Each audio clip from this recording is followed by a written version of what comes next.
보호수에 대해서 듣는 순간 이 소재는 그 지역에 대해 애정을 갖고 주변을 세심하게 살피지 않으면 잡을 수 없는 소재였다 라는 생각이 들었거든요.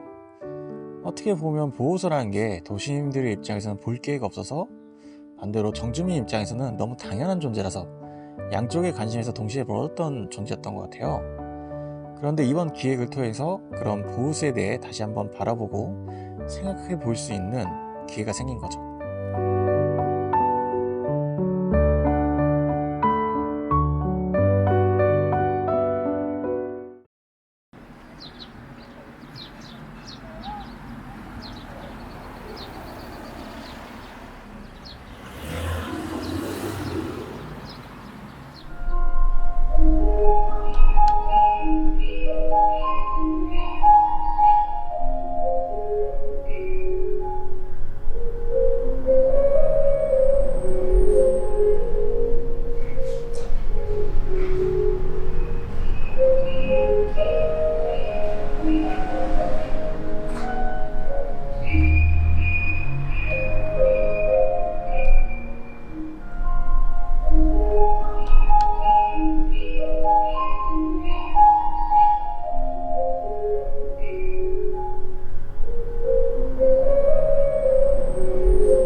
그러니까 이제 사실은 그 남의 금산이라는 시를 처음 읽었을 때 그 시가 갖고 있는 그런 그 느낌을 이해를 못했어요.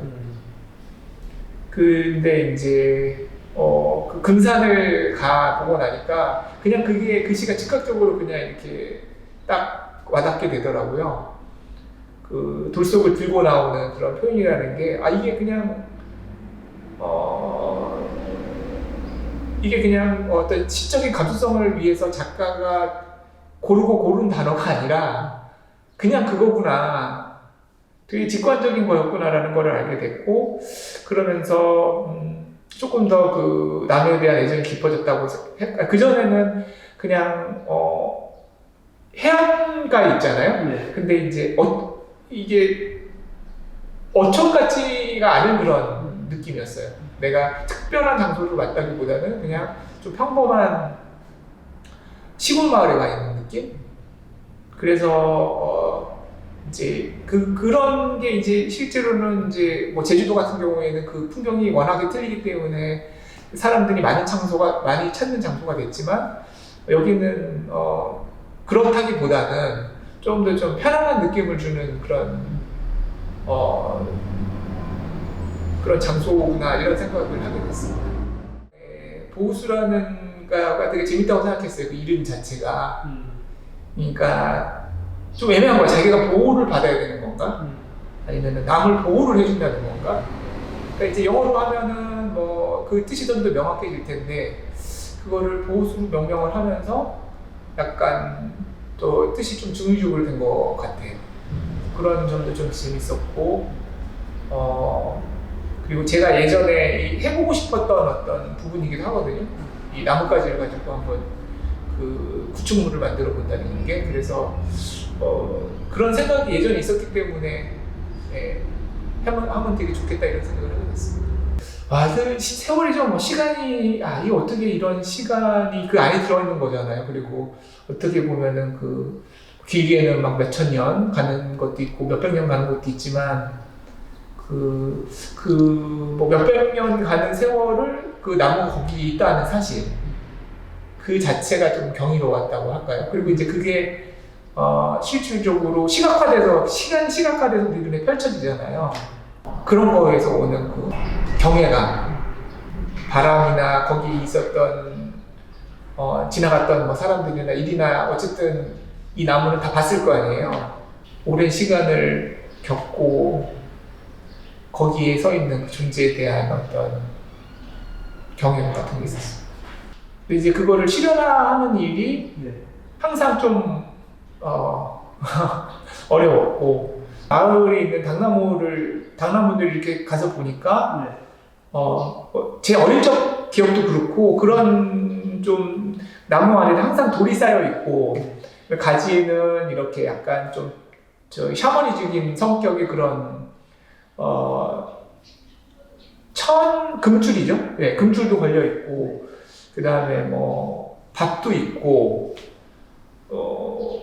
그런 요소들이 있었어요. 그래갖고 사실은 이제 그런 요소들을 좀 그게 이제 보호수가 갖고 있는 약간 좀 정령의 존재에 대한 어떤 경외심 같은 거가 또 표현이 됐다고 생각을 하거든요. 그래서 그것도 되게 중요한 요소라고 생각을 해서 같이 좀 그런 이렇게 돌이 쌓여 있는 돌무지에 대한 그런 것도 좀 표현을 해보고 싶었고 금줄도 좀 표현을 해보고 싶었는데 실제로 금줄을 해보니까 너무 좀 요소들이 많은 것 같아서 금줄은 빼고 그냥 그 돌무지만 좀 표현을 하게 됐습니다. 그래서 공간에 들어왔을 때는 기존의 공간에서 어떤 식으로 얘가 그 공간적인 좀 어려운 말로는 위호감이라는 그런 단어가 있는데 위호감이라는 뜻은 이제 어떤 그 벽이나 이런 것들이 이제 사람을 주위를 둘러싸게 되면 그게 이전과는 다른 어떤 느낌을 주게 된다는 그런 뜻이거든요. 그래서 저희가 이제 공간감이라고 얘기를 하는데 그런 공간감을 만들어낼 수 있을지 그런 게 상당히 좀 많이 궁금했습니다. 실제로. 시문 마을에서 레지던시 생활을 하면서 혹은 그 전부터나 어르신들 작업을 하고 있었는데 대표님이 그 보호수 전시를 기획하실 당시에 초상화를 그릴 작가가 필요했는데 왠지 제 그림의 결과 맞을 것 같다고 생각이 드셨는지 저한테 참여 제의를 해주셔서 저도 좋은 기회라고 생각하고 해서 같이 참여하게 되었습니다. 저는 구체적으로는 그림을 그리는 역할을 했고 이외에 어르신들 같이 인터뷰하러 다니면서 그 어르신들 만나 뵈는 역할도 했습니다. 제가 인터뷰할 당시에 유채꽃이 만발하던 시기였는데 그 유채꽃이 있는 뒷밭에 계셨던 어르신이었는데 집 뒤에서 작업을 하고 계셨고 거동이 굉장히 불편해 보이셨는데 밭을 갖고 계신 모습이 널브러져서 밭을 갖고 계신 모습이 굉장히 아름다웠습니다. 그 창선 마을에 그 웅장한 부호수, 네, 왕호박 나무 31번 부호수인가요? 네, 그 나무가 제일 기억이 나요. 아래 그늘도 있고 실제로 쉬고 계신 분도 있었고 남의 매력은 이건 제 고향이라서 그런지 모르겠지만 일단 마음이 편안해지는 곳이고 어디로 눈을 돌려도 푸르다 라는 것이 남의 장점이라고 생각합니다. 지금까지는 흙을 만지는 사람들에 대한 작업을 해와서 이제 거기로 더 깊게 진입해서 작업을 더 해보고 싶고 이후에는 물에서 바다에서 일하는 분들의 추상을 한번 그려보고 싶어요. 어부들이나 혹은 선장님들 같은 분들 작업해보고 싶습니다. 남해에는 매력이 정말 많죠. 충층이 내려앉은 다랭이돈이나 해안도를 달리면 하얗게 반짝이는 윤슬이나 정말 아름다운 풍광을 갖고 있는 장소죠. 그래도 저한테 남해가 가장 인상 깊었던 부분은 사라질 혹은 사라졌다고 여겨졌던 많은 것들이 아직 거기에 있다라는 부분이었던 것 같아요. 사실 느릿하게 변화해가는 남해의 모습이 누군가에게는 조금 낡고 지루하게 느껴졌을지도 몰라요.